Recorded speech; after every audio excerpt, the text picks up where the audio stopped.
Quem tiver com a palavra de Deus, abre em Lucas capítulo 12, a partir do versículo 13.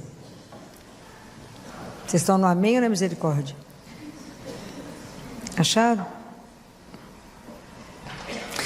Enquanto vocês estão procurando, Jesus fala, né? Eu vou repetindo isso para vocês. Chamem o Espírito Santo várias vezes ao dia, através do Imaculado Coração da mãe dele, igual fizemos agora. Chame. Quantas decisões vocês tomaram hoje, quantas coisas vocês fizeram hoje. Chame o Espírito Santo de Deus, chame. Ele vai te direcionar, não é? Vocês já aprenderam a rezar o rosário do Espírito Santo? Não? Não? Quantos aqui rezam o rosário do Espírito Santo? Só eu? Na verdade, o rosário é um terço. São 7 mistérios, porque são 7 dons. 7 contas. Tem no Pocket Terço e tem no Evangelize. Não dá, capaz de dar 7 minutos. Aprenda a rezar ele todo dia de manhã, para vocês verem que escândalo. Todo mundo achou aí? Amém? Então vamos lá. Esse evangelho foi o evangelho de domingo. Eu vou ler ele todo, mas eu quero comentar um versículo. Alguém da multidão lhe disse: Mestre, diz a meu irmão que reparta comigo herança. Ele respondeu: Homem, quem me estabeleceu juiz ou árbitro da vossa partilha? Depois lhe disse: Precavei-vos cuidadosamente de qualquer cupidez, pois mesmo na abundância a vida do homem não é assegurada por seus bens. E contou-lhes uma parábola. A terra de um rico produziu muito.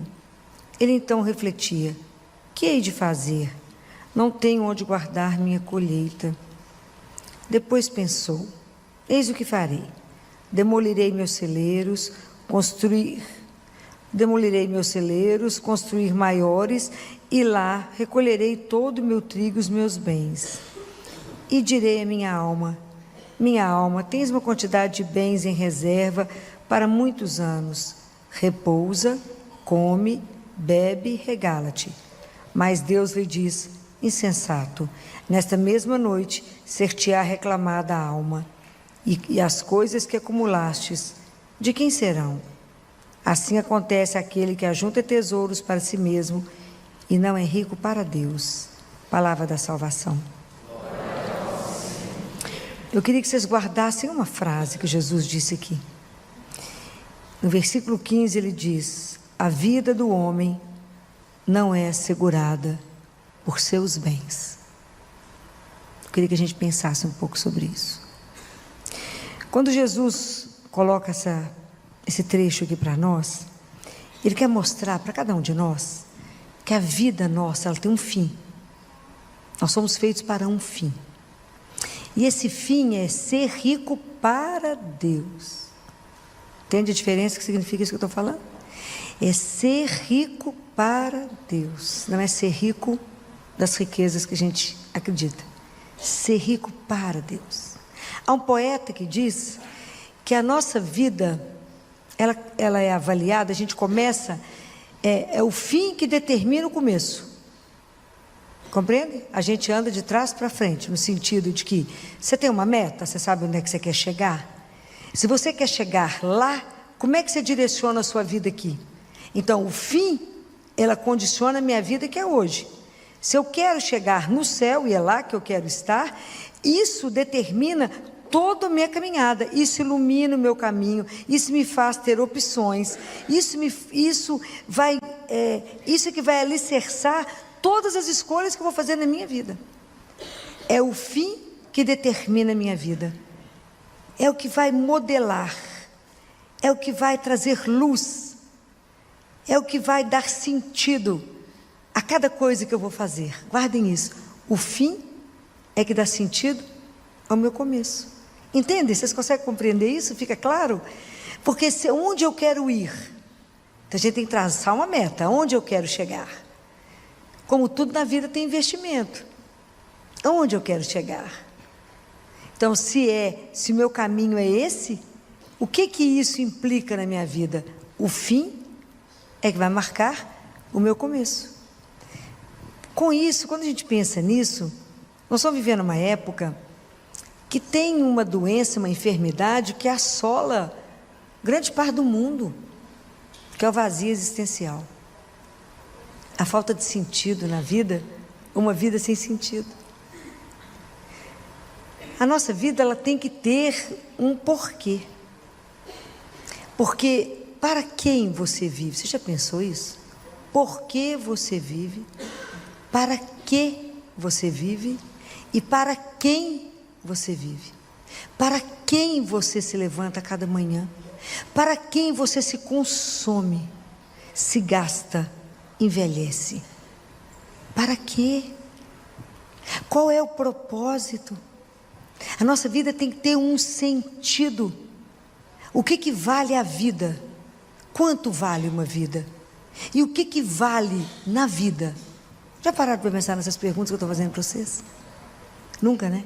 Porque na verdade essas coisas só vêm em nós ou no momento de uma dor muito grande, ou no momento que você vai perder alguém, ou que você está doente, gravemente doente. Fora isso, a gente passa pela vida. E é isso, a gente viu no Evangelho, na primeira leitura de domingo, que era o livro de Eclesiastes, que ele fala vaidade das vaidades, tudo é vaidade. Na verdade, a tradução não é vaidade, a tradução é tudo é um sopro, tudo é rápido. Então, ensina-me, Senhor, a contar os meus dias. Compreendem? Então, por quê? Para quê? Para que eu fiz essa opção agora? Para que vocês vieram aqui hoje, numa terça-feira com frio? Por quê? O que te motivou a estar aqui hoje? São essas coisas que a gente tem que pensar. Não sou eu, é Jesus. Sim, mas é Ele, né? Ele que te atrai. Então, esse vazio existencial, essa falta de sentido, isso vai caminhar para um tédio. E por uma, sabe, é um tédio e a pessoa ficando, é um desânimo em relação à vida. Sabe quando se arrasta pela vida? Sabe quando a pessoa perde o desejo, como ela não tem um objetivo, ela não tem uma razão para que ela vai lutar na vida. Ela não tem algo porque ela vai viver uma paixão na vida. Porque se você tem uma paixão, uma meta na vida, você vai lutar por aquilo. Você tem uma razão para levantar, para correr, para poder montar alguma coisa. Todos nós queremos ter uma vida cheia de relatos, cheia de casos, cheia de encontros, cheia de realização, cheia de sonhos e desejos. Quando você não tem nada disso na vida, a vida se arrasta. Só que ela não é um mal-estar assim passageiro, ela é uma coisa que vai envolvendo a nossa vida. Essa ausência de sentido, ela vai te envolvendo e de repente você está uma pessoa cética, uma pessoa completamente desanimada, uma pessoa que nada te motiva, tudo se arrasta. O que você tem? Nada. Tem vontade de fazer o quê? Nada. Sabe quando fica uma água de chuchu rala? Nada tem gosto. Não tem paixão, não tem alegria, não tem prazer, não tem algo que contagia. É que a figura morta, falta deitar. Falou, coitadinha, dorme, minha filha. Você está morta. Então é isso que Jesus está falando. A nossa vida, ela não consiste, não é assegurada pelos bens. Então, quando você tem esse vazio existencial, essa ausência de sentido, tanto faz deitar, levantar, fazer sol, fazer chuva, você não tem uma razão por que você se levanta, você não tem uma razão por quê, nem para quê. O coração do ser humano, nosso coração, ele tem duas coisas. Ele é feito de material nobre. Qual é o material nobre que tem no nosso coração? Capacidade de amar. Lembramos que nós somos feitos à imagem e semelhança de Deus. Capacidade de amar é extraordinária. A capacidade de entrar em comunhão. A gente entende que somos irmãos. E a capacidade de se abrir para Deus. Essa é a matéria nobre do nosso coração. Mas o nosso coração, ele também tem o lado da fragilidade, o lado das nossas inseguranças, porque isso é feito pelo fato de a gente ser criatura. Se somos criatura, nós temos limites. Nós não somos o Criador. Essa nossa insegurança com as coisas gera em nós medo de morrer para ontem, né? Tem pavor de morrer, tem medo do futuro, tem uma insegurança muito grande. Então, que o homem que fica com o coração dessa forma, nesse vazio, sentindo essa insegurança, ele fala: eu preciso me segurar em alguma coisa, que vai ser a segurança da minha vida. E o que Jesus fala é isso: cuidado, cuidado. Porque às vezes a gente acha que a grande segurança da nossa vida está no número de posses que eu tenho, está na minha riqueza, no número de dinheiro, a quantidade de dinheiro que eu tenho, de posse, de bens, de tudo que eu tenho. É como se isso fosse o chão que eu piso, fosse aquilo que me dá qualidade naquilo que eu sou, aquilo que me faz ser valorizado no mundo, aquilo que me sustenta. Esse é o grande perigo, de eu achar que é a riqueza material que é a segurança da minha vida. Vocês imaginem, se eu acho que a riqueza que eu tenho que me dá segurança, se isso acabar, eu sou quem? Nada. E isso não me faz ser rico para Deus, porque o problema da riqueza é que a riqueza, ela tem algo que atrai mais riqueza. Então eu acabo ficando assim, eu sou rico, mas aquilo não me basta, eu preciso de mais, de mais, de mais, sabe aquilo que não sacia? Então eu vou vivendo um coração insaciável, e corre um risco imenso de eu estar tão cheio de poder que eu me basto. Compreendem? Eu sou autossuficiente. Então, vocês imaginem, a minha salvação é a minha riqueza, ela me salva. E quando ela não pode mais? Imagina se quando eu estou vivendo isso, e toda idolatria, ela vai, nesse momento que é a riqueza, a idolatria, ela vai te gerar, que você não vai dar espaço a mais ninguém na sua vida, porque você idolatra aquela coisa mais importante da sua vida. Então a fidelidade a Deus acabou, você é fiel à sua riqueza, a Deus não tem fidelidade, e muito menos eu vou seguir Jesus, muito menos. Toda a segurança da minha vida está ali no número de bens que eu tenho. Então eu vivo para mim, é aquilo que aquele homem falou, fala com a alma, repousa, come, bebe, regala-te.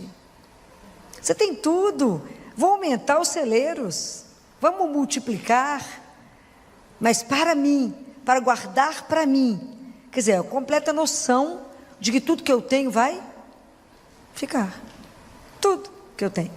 O que vocês acham que Jesus fala, que a gente precisa de ser rico? Ele fala aqui, que não adianta você entesourar as coisas para você mesmo e não ser rico para Deus. O que vocês acham que significa ser rico para Deus? O que vocês acham? Isso não chega para vocês? Afinal, não sei o que é isso não. Ser rico para Deus, Deus nos dotou com a vida, e cada um de nós, Deus nos deu, enriqueceu com milhares de talentos, ok? Cada um de nós aqui tem um talento, ou muitos talentos, muitas coisas guardadas. Ser rico para Deus é usar bem isso, de forma que eu multiplique, que eu divida, que eu compartilhe. Como é que eu faço para não entesourar, para não colocar a minha segurança ali? O que diz Jesus? O que Jesus nos orienta? Não acumule de vida. Ah, filó, você vai ficar dividindo? Dá aquela roupa que você não está usando, mas não serve. Ah, mas eu vou emagrecer. A moda vai voltar repaginada, né? E não vamos usar? A gente tem 2 pezinhos, devemos ter 300 pares de sapato, mais ou menos. Mas o outro está descalço. Ah, tadinho, gosta de andar descalço? Então presta atenção, como que é difícil para nós ter um coração, que a gente começa a compreender que quanto mais eu divido, mais eu multiplico. A regra de Deus é inversa da nossa, porque Deus é o Deus da abundância. Então eu não tenho que segurar naquilo que minha mãozinha segura, porque ela vai escapar, vai escapar. É tão interessante, porque essa parábola nos faz pensar na nossa finitude. É do fim que a gente começa. Mas como é difícil falar da finitude, né? Como é difícil a gente pensar que a gente vai um dia morrer, e que as coisas todas que eu guardei, entesourei, alguém vai brigar por elas, vai dividir, cada um vai ficar com um pedaço. Mas qual é o sentido da sua vida quando você estiver para ir? O que você construiu da sua história? É isso que é preciso pensar. Será que eu consegui com a minha história ser rica para Ele? Será que eu me abri para Deus? Falei que o Senhor me deu esses talentos, me ajuda a contar os meus dias, me ajuda a multiplicar o que o Senhor me deu, me ajuda a viver com a minha vida em função do Senhor, amar ao Senhor e ao outro. Me ajuda a entender que a segurança da minha vida está no amor que eu vou viver e não no dinheiro que eu tenho guardado. O dinheiro vai te proporcionar um monte de coisa maravilhosa, passeios, roupas e tudo mais que vocês imaginarem, vai te proporcionar, vai te salvar? Não. Então use o dinheiro. É proibido ser rico ou ter dinheiro? Não. E ele só não pode ser seu dono. Você não pode fazer do dinheiro seu ídolo. Você usa dele, ele não usa de você, é inverso. O seu dinheiro você pode beneficiar e ajudar um monte de gente? Pode. Então isso é um bem? É um bem. Eu só tenho que saber administrar. Esse é o segredo. Ele não pode me dominar. Ele não pode ser a segurança da minha vida. A segurança da nossa vida só tem um nome e é Jesus. Essa é a grande segurança. A hora que tudo falhar, a hora que de repente for quebrar. Não sei se vocês lembram, né, gente? Tem muita gente nova aqui. Mas quando nós tivemos aqui uma época, um governo, na época do Collor, quando todo mundo acordou de manhã, o dinheiro está todo bloqueado. De todo mundo, lembram disso? Quantos suicidaram? Na minha cidade, muita gente. Quantos suicidaram? A segurança está no dinheiro que você tinha? Compreende? Isso aqui é para que a gente possa acordar. Aonde de verdade você põe a sua segurança? Aonde é a segurança?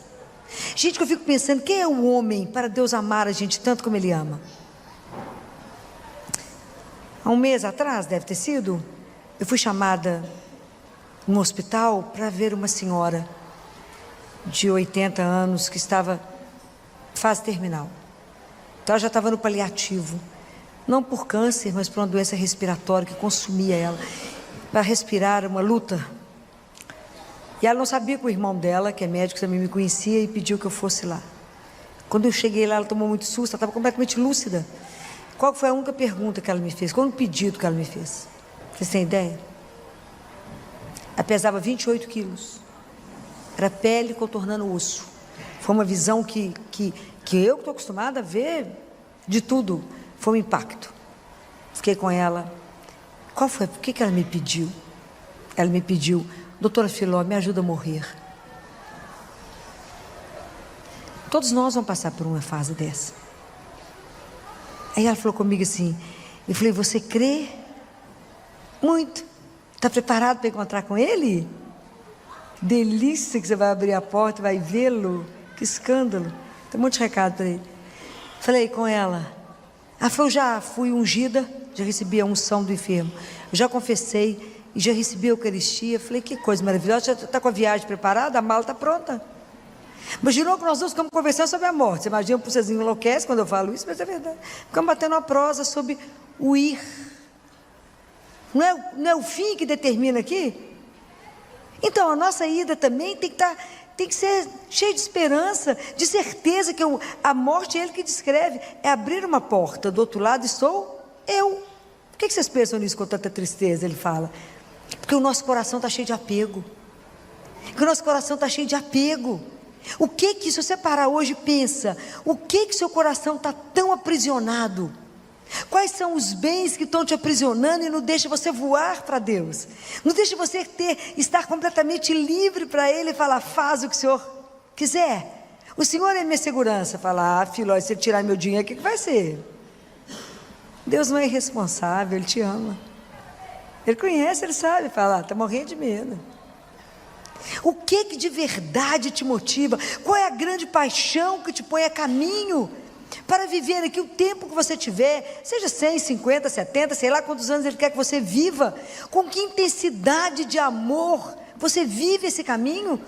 Porque se você vive por causa dEle, com Ele, para Ele e nele, tudo que você decidir é por causa dele. Eu não vou acumular o quê? Pois se eu tenho dois, eu dou um para o outro, eu nem quero. Estou andando, eu sou peregrino, estou de passagem. Se a mala ficar pesada, eu não ando. A gente tem ódio quando viaja, tem que andar muito no aeroporto. Fala, por que eu estou assim de roupa? Ódio, não sabe andar com pouco. Imagina, nós estamos aqui a caminho. Comece a observar o que você pode soltar, porque às vezes a gente projeta, não, esse cargo que eu tenho, essa posse que eu tenho, essas ideias que eu tenho, é Deus que quer para mim, ou isso é uma projeção daquilo que você quer? Pare e pensa, como é que você está construindo a sua história? Como é que você está se preparando para ser rica diante dEle? O que nós vamos levar diante do Senhor nosso Deus? Ele está falando, acorde enquanto é tempo. Cuidado da maior tentação que vocês vão ter como seguidor meu. Ele fala, é procurar a posse, a segurança de vocês, ser colocada onde ela não está. Não está nos seus títulos que você carrega. Não está no seu conhecimento, não está nos seus saberes, nem está na fortuna que você carrega. Está somente na sua capacidade de amar. Nós só seremos avaliados pelo amor. Guardem isso. É só o amor, é o próprio amor que vai nos julgar. Nós vamos ser julgados diante de uma criança, né? O próprio amor. Então que a gente não guarde no nosso coração mesquinharia. Nosso Deus é o Deus da abundância. O pessoal fala, filho, você vai ficar dando isso tudo, o pessoal vai ficar meio mal acostumado. Eu falei, mas Deus fala isso com você? Deus quando dá, Ele exagera. Ele é Deus, Ele não retém nada. Jesus não reteve nem a mãe, até a mãe é Deus. Deu tudo que tinha. Morreu nu na cruz. Jesus veio rico. Ele era milionário, tudo, dono de tudo. Se fez pobre para nos enriquecer. E nós que somos pobres tentamos ser ricos de quê mesmo, gente? Nada é nosso. Nada nos pertence, mas tudo que Ele te deu são meios da sua salvação. Aprenda a usar o que Ele te deu. Sua beleza, o seu talento, a sua riqueza, a sua capacidade de comunicar, a sua capacidade de doação, a sua influência que pode melhorar a vida de tanta gente, o seu cargo de poder que pode abrir caminho para tanta gente. Transforme a vida das pessoas se você puder. Facilite a vida do outro se você puder. Faça o bem o dia inteirinho. Seja rico para Deus. Não preste atenção se o outro merece ou não merece. O sol nasce para todo mundo. Só tem chuva para o bom e para o mal do mesmo jeito. Ter coração largo, pensa naquilo que o seu fim determina a sua vida, que agora, fala, se hoje for o meu último dia, o que eu semeei até agora para estar diante dele? Gente, isso é uma única realidade que nós temos na vida e que nós vamos chegar lá. Como nós vamos chegar é uma opção nossa, mas que nós vamos chegar, vamos. Não há ninguém que não vai passar diante dele, e eu acho isso maravilhoso. Vai ser um escândalo esse dia. Não é para ser vivido com tristeza, vai ser vivido com alegria. Mas por que a gente não vive com alegria? Porque nós somos com o nosso coração está pegado demais a tudo aqui. Como se aqui fosse o final de tudo. Não é. A vida é eterna e é espetacular o que nos aguarda. Eternamente nós somos chamados para viver. É porque a gente não tem consciência dessa dimensão. Então Jesus fala, acho que é para Gabriele, que é uma mística da época da Segunda Guerra Mundial. Ele fala com ela, Gabriele, vai liberando essas bagatelas suas, essas bagatelas, Gabriela, não se preocupe com as suas bagatelas. E às vezes a gente vai juntando tanta bagatela, tanto nada, vai ficando com o nosso coração aprisionado. Então lembre dessa frase, a vida do homem não é assegurada pelos seus bens, porque o nascer e o morrer está na mão de quem? De Deus. Nem um minuto a mais, pode ter certeza disso, nem um minuto a menos, mas cada um de nós tem um prazo. Não vamos viver a nossa vida com os afetos desordenados. Vamos aprender no nosso coração a ordenar o amor, porque o nosso amor começa primeiro por Ele, é a partir dele que tudo mais é ordenado. Pensem nisso que eu estou dizendo. É proibido ter o quê? Nada, só as coisas não podem te possuir. O grande desejo da nossa vida deveria ser conhecer o Senhor, amá-lo e servi-lo. Só para isso estamos aqui. E viver uma vida de paixão. Quando você não tem uma paixão pela vida, você tem uma vida vazia. Se você não tem uma razão porque te coloca de pé, se você não levanta de manhã animado porque você vai amá-lo e servir ao Senhor, faz, Senhor, estou de pé, não tem nada doendo, só conta onde só quer, onde só precisa. Se você não acredita que a sua vida é uma aventura com Ele, Você está vivendo uma vida xoxa, né? Aquela coisa, tanto faz. Não, tanto faz não. A gente tem que brigar pelas coisas que a gente sonha por causa dele, com ele. A gente ri, chora e briga com o mundo para salvar o mundo, salvar uma criança. Mas é por paixão, porque eu sei que eu estou fazendo aquilo por causa dele. Me comprometo com o outro porque é meu irmão, por causa dele que me ensinou. Senão eu não ia olhar. Mas porque ele disse, lembre que vocês são feitos à minha imagem e semelhança. Lembre que temos um DNA de amor dele. Lembrem, acordem, se acorde a vida de vocês, já estamos no segundo semestre, já estamos em agosto. Então, a nossa vida temos que fazer um investimento, como diz São Tomás. O grande antídoto disso chama acionar o nosso amor criativo. Esse é o antídoto contra uma vida vazia, contra essa, parece que é uma vida frustrada, que não levou a lugar nenhum, essa ausência de sentido. Coloca o amor em atividade dentro de você, esse amor criador. Acorde e fala com ele, Senhor, o Senhor me fez, não é para ficar todo mundo. Para quê? Estou à sua disposição. Vocês vão ver que aventura extraordinária. Vocês vão viver com ele. Me ajuda, porque eu quero, me ensina a contar meus dias, que eu não sei quantos faltam para me chegar, para me voltar. Me ajuda a viver a vida com intensidade, com paixão, com amor, porque eu sei que a grande causa da minha vida é vos amar e servir. Pensem nessas coisas que eu estou falando para vocês. A vida tem que ter alegria. Deus nos dá uma alegria e uma paz. A nossa vida passa a ser alicerçada quando a gente faz essa opção por uma alegria e uma paz que o mundo não vai entender. Mas é porque isso não está baseado nos bens que eu tenho. Porque a nossa maior riqueza é ali, está vivinho, ó, Jesus. Está vivo. O dia que a gente descobrir, vai ter fila ali. Ele que falou isso. O dia que vocês descobrirem que eu estou ali vivo, vai ter tanta fila, que do nascer ao pôr do sol vocês não vão ter tempo para falar comigo, porque vai ter fila.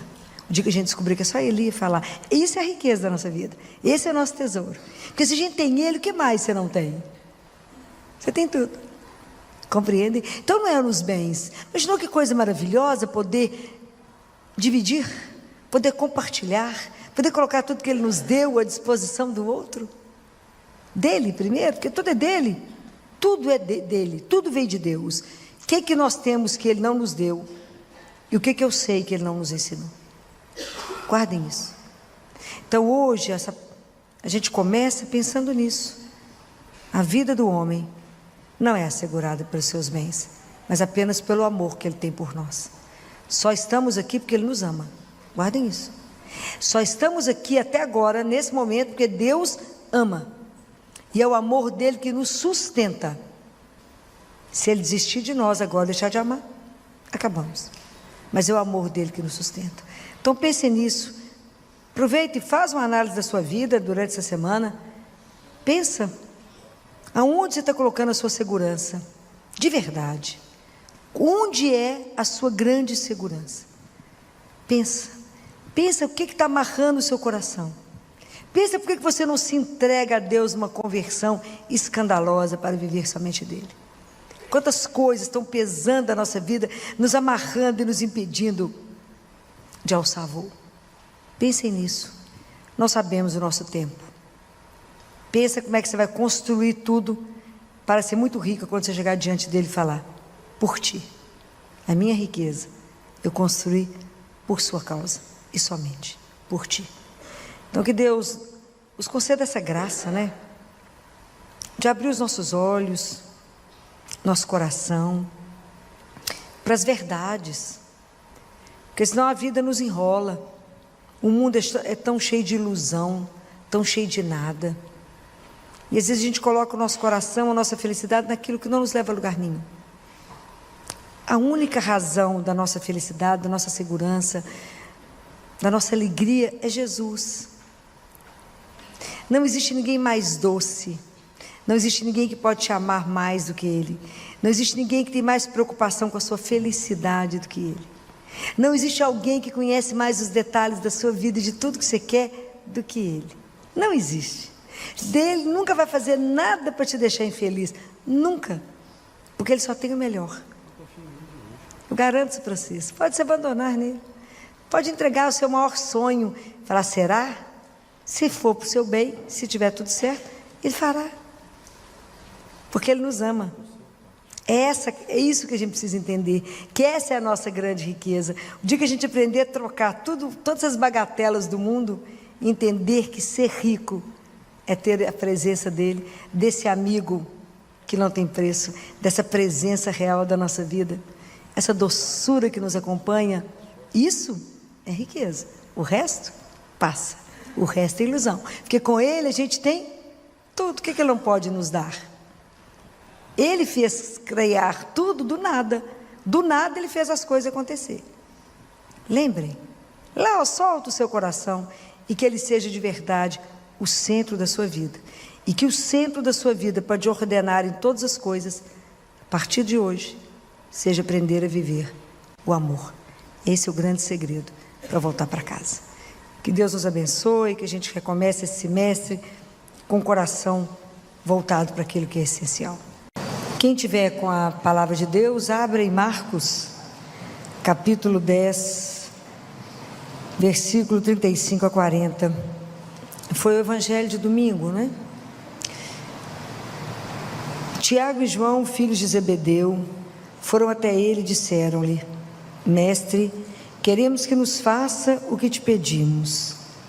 Ele perguntou: que quereis que eu vos faça?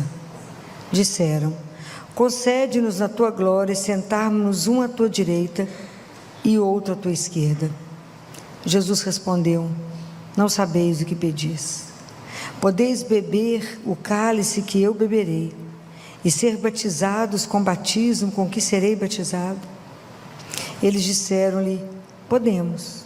Jesus replicou-lhes: do cálice que eu beber, vós bebereis, e com o batismo com que eu for batizado, sereis batizados.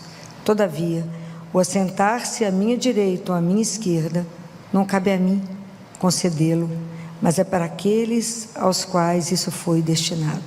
Palavra da salvação. Que eu gostaria de conversar com vocês, que às vezes a gente escuta esse trecho, né? Fala: gente, eu nem sou filho de Zebedeu, né? Essa história não tem nada a ver comigo. Mas na verdade a pergunta que tem que ficar para nós é: podereis beber o cálice? O que significa isso? Quando Jesus fala do cálice, esse cálice não é um símbolo nem de vitória, nem de morte. É um símbolo de vida, cheio de alegria e de tristeza, mas que bem vivido é um caminho nosso de salvação. A nossa pergunta é: será que somos capazes de aceitar a cada dia as alegrias e as tristezas que a vida nos traz? Será que somos capazes de viver isso como precisa ser vivido? Quando Tiago e João responderam isso, eles não tinham noção do que eles estavam respondendo. Porque às vezes, no primeiro momento, é simples falar: você pode beber o cálice? Fala: posso. Mas para beber o cálice, eu preciso segurá-lo, elevá-lo e bebê-lo. São 3 movimentos que a gente precisa compreender isso. Então, Tiago e João não tinham noção de quem era Jesus. Eles ainda não tinham noção que o líder deles seria morto, era colocado numa cruz. Eles não tinham essa dimensão. Eles ainda não tinham imaginado que o líder deles acabaria assim, não é? A ilusão que eles tinham era que caminhariam com Jesus, mas que teriam uma recompensa.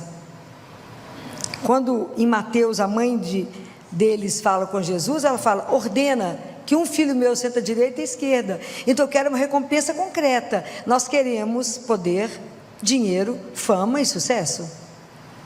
É isso que nós queremos. O que eles imaginavam? Que quando Jesus assumisse o reino, ele ia julgar os romanos para lá. Jesus assumiria o reinado, estabeleceria um grupo dele de ministros, e cada um assumiria um cargo, e eles teriam total sucesso. Vocês imaginem quando Jesus falou: vocês podem fazer isso? Podemos, ó. Aí vocês imaginam quando eles começaram a caminhar com Jesus e começaram a perceber que o reino não era bem isso. Quando é que eles podiam imaginar que eles iam ter que viver daquele sim? Quantos sims? Quantos sims seriam dados? Não é fácil. Vocês imaginam o desafio que eles foram compreendendo, porque independente deles quererem isso, o homem Jesus havia seduzido o coração deles. Que diante de Jesus eles tinham vivido coisas que nunca mais eles iriam viver.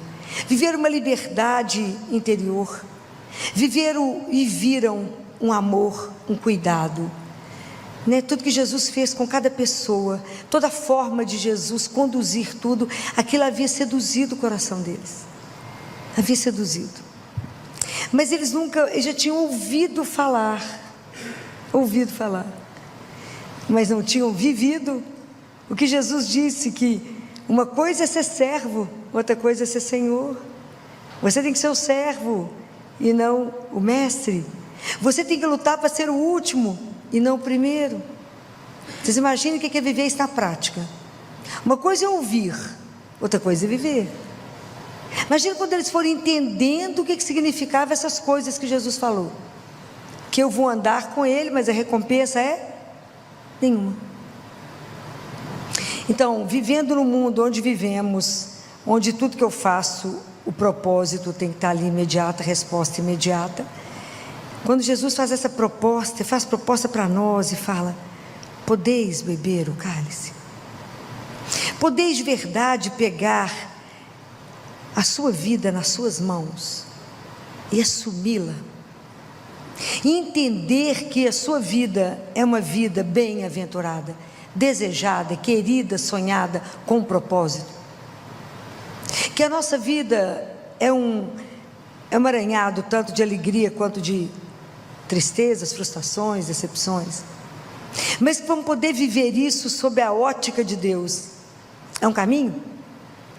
Que poder assumir a nossa vida e falar: essa é a minha vida, esse é o meu propósito, isso que está marcado é para mim viver. Eu não posso viver a vida do outro, eu tenho que viver a minha vida. Então não tem que ter olhar estrábico, eu tenho que assumir a minha vida e vivê-la de verdade, naquilo que eu creio, baseado nele.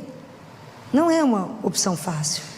Essa proposta que Jesus faz para nós, ela é um salto absurdo, é um salto espiritual muito grande, porque caminhar com Jesus, beber esse cálice, né? Ele não nos dá garantia de absolutamente nada.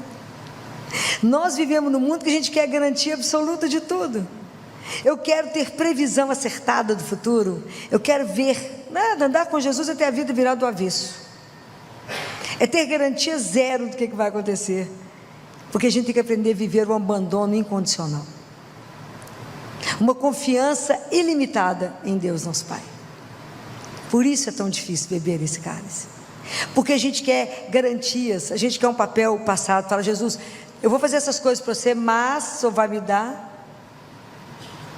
Não é isso? Então, por isso essa pergunta mexe tanto conosco, né? Podeis assumir a sua vida?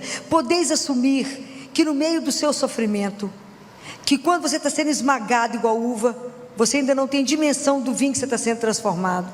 Você não vai fazer da vida do outro, porque você está vivendo uma dor, uma outra dor. Será que somos capazes disso?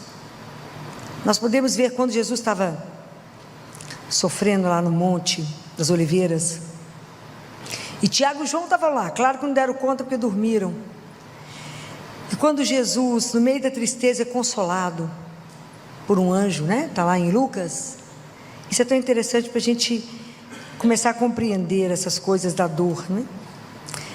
Quando Jesus levanta, porque ele percebe os passos que o pessoal está chegando, Jesus chega diante deles, eles falam, Jesus pergunta: a quem procurais?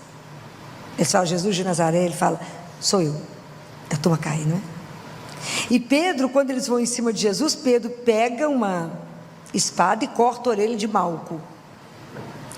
Malco era mais ou menos um diácono, ele trabalhava para Caifás, e o sonho de Malco era ser um sumo sacerdote, era substituir Caifás. Mas está escrito no livro do Levítico que para ser um sumo sacerdote, você não podia ter nenhum defeito físico. E ele tinha que ser ungido. Então era ungido a ponta do dedo polegar direito, o polegar do pé, dedo da mão direita e a orelha direita. Aí vem Pedro e corta a orelha de Malco. Desespero de Malco, porque ele não cortou no orelha, ele cortou todos os sonhos da vida de Malco. Malco não poderia mais nem servir ao templo, ele teria que ser um indigente.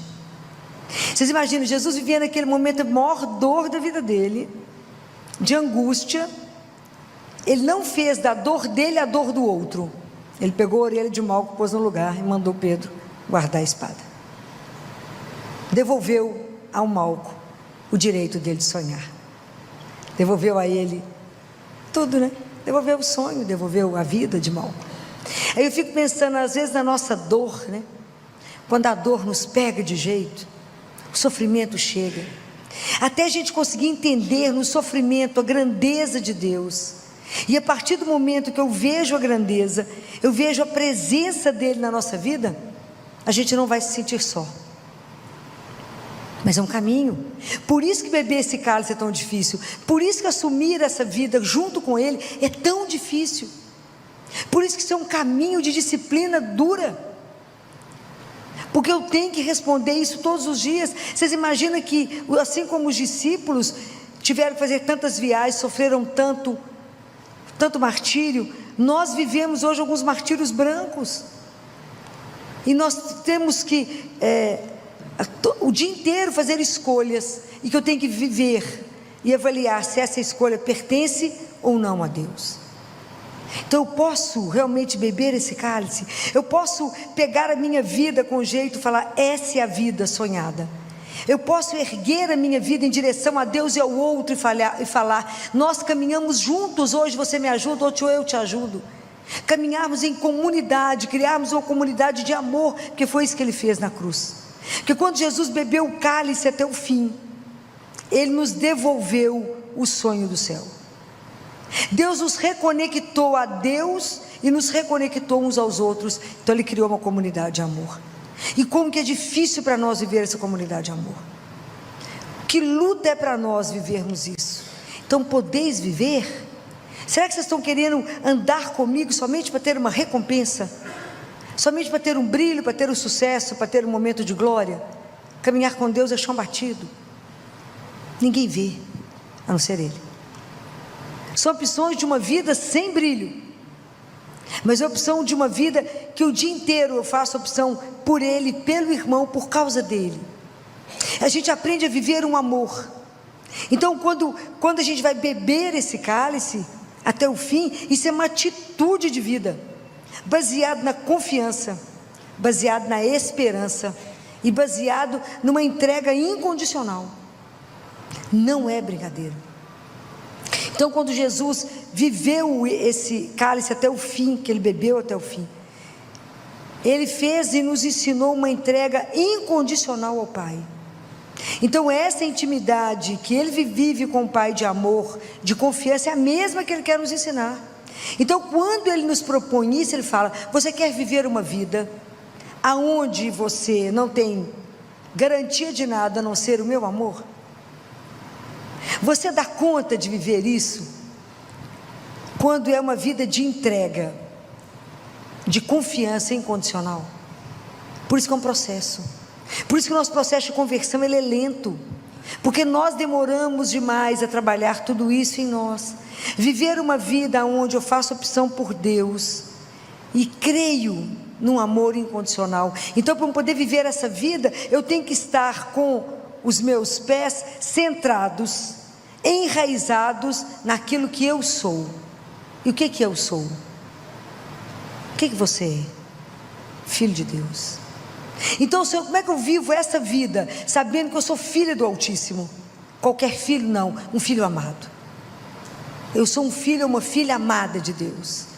Então por isso eu posso viver na certeza de que eu serei cuidada. Eu posso me entregar, eu posso me abandonar, porque Deus irá cuidar de mim e vai me dar, sabe, de tudo que eu preciso e dará tudo que eu necessito na hora certa. confia bastante para isso? Claro que não. É um desafio. É um desafio. Então por isso que essa proposta é um salto espiritual que eles não tinham dimensão. O que eles respondiam? Eles falaram, claro que podemos. Eu falo, claro que eu não posso. Claro que eu não posso, Senhor. Porque eu ainda preciso de garantia. Eu ainda falo, Senhor, você vai fazer mesmo direitinho? Eu vou pular aqui, mas o senhor vai me segurar? Eu posso cair. O senhor vai fazer isso? Você acha que a gente faz igual criança, que você está aqui em cima do altar, você fala, pula? Ela não pensa, ela pula. Nós precisamos de garantia, mas se eu fizer isso, será que?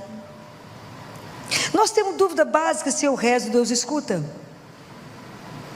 Estou falando mentira? Não.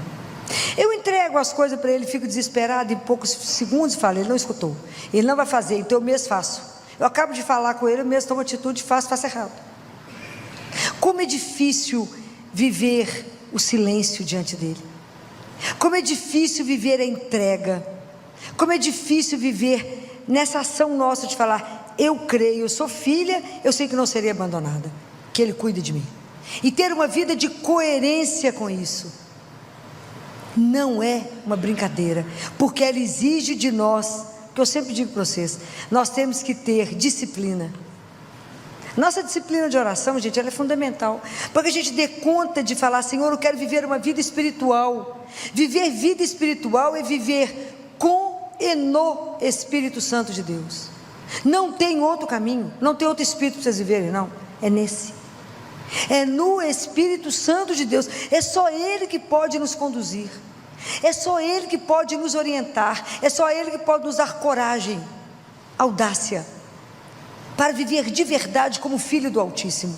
Eu sempre falo com vocês, que o maior desafio da nossa vida, é viver uma vida, ser filho do Altíssimo. Não tem um desafio tão grande quanto esse, ter um comportamento que revela que somos filhos dele, viver nesse abandono, nessa entrega radical, de falar, Ele é meu Pai, e Ele fará. Não, se eu não tiver um monte de segurança na conta bancária, no nome, nas pessoas importantes e famosas, isso serve para quê mesmo?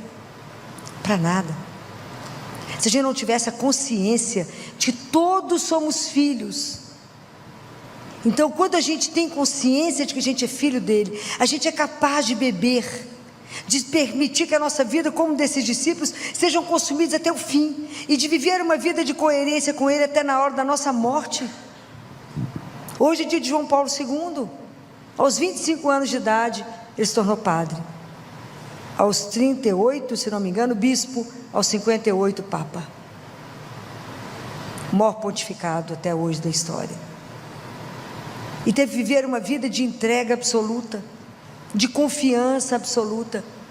Quando vocês leem a história, a biografia dele, ele fala que às vezes ele ia dormir com tantos problemas que ele falava, não precisa se preocupar, amanhã eu vou contar tudo para o Papa. Aí de repente ele lembrava e falava assim, opa, o Papa sou eu. Amanhã eu conto para o Papa, era ele mesmo. Ele ia tantas vezes fazer adoração, já contei isso para vocês, que eles trocaram o piso do Vaticano, da capela, porque eles achavam que ele ia ter uma pneumonia, que ele ficava deitado em forma de cruz. Ele ia pelo menos 3 vezes ao dia prostrar diante dele, em confiança absoluta, em entrega absoluta.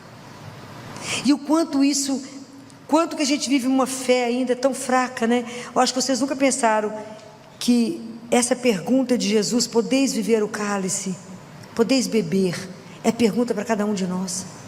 Você pode viver uma vida de entrega para mim, viver por mim, para mim. É aquilo que a gente reza hoje, quando a gente reza a oração, a Sagrada Face, que eu possa viver somente convosco, por vós, em vós, para vós. Que distância existe até a gente dar conta de cumprir isso? Ter os mesmos sentimentos dele, os mesmos desejos dele, e viver somente para cumprir a vontade dele. Ô luta! Porque na verdade nós queremos muitas vezes ter Deus para usar de Deus, às vezes por prestígio, às vezes para fama, e às vezes para que Ele faça aquilo que eu quero, não fará. Então o desafio de hoje ele é grande, mas hoje nós vamos pedir a Jesus a graça de viver no Espírito Santo e com o Espírito Santo, para que Ele possa nos conduzir em todas as ações da nossa vida. para que todos os dias da nossa vida a gente possa pensar em quantos sims nós temos que dizer, e que a gente possa continuar a cada dia podendo responder sim a essa pergunta que Ele nos diz: podeis beber o cálice? Que Deus nos dê a graça de pensar com profundidade na nossa vida hoje, de como que nós estamos vivendo a nossa vida, com que propósito nós estamos vivendo a nossa vida, para onde queremos, aonde queremos chegar, que a gente possa colocar a nossa vida a serviço dele e do outro, porque nenhum de nós se salva sozinho, mas que a gente possa chegar juntos na casa do Pai, que Ele possa trabalhar em nós essa coragem de cada momento da nossa vida dizer sim a Ele. Qual recompensa você vai ter? Não é essa preocupação, não é essa, não tem que fazer isso para receber aquilo, é sem preocupar, é simplesmente se entregar àquele que por amor me fez, por amor me criou, por amor cuida e por amor espera cada um de nós. Deus espera por nós. Então o caminho que nós estamos fazendo aqui é um caminho de opção diária, e que a gente possa lembrar dessa frase essa semana: podeis beber deste cálice. Que por intercessão de Nossa Senhora a gente tenha coragem a cada dia de dizer a Ele: sim, Senhor, me ajuda a viver como esses discípulos viveram, uma total entrega à vossa santíssima vontade. Louvado seja nosso Senhor Jesus Cristo.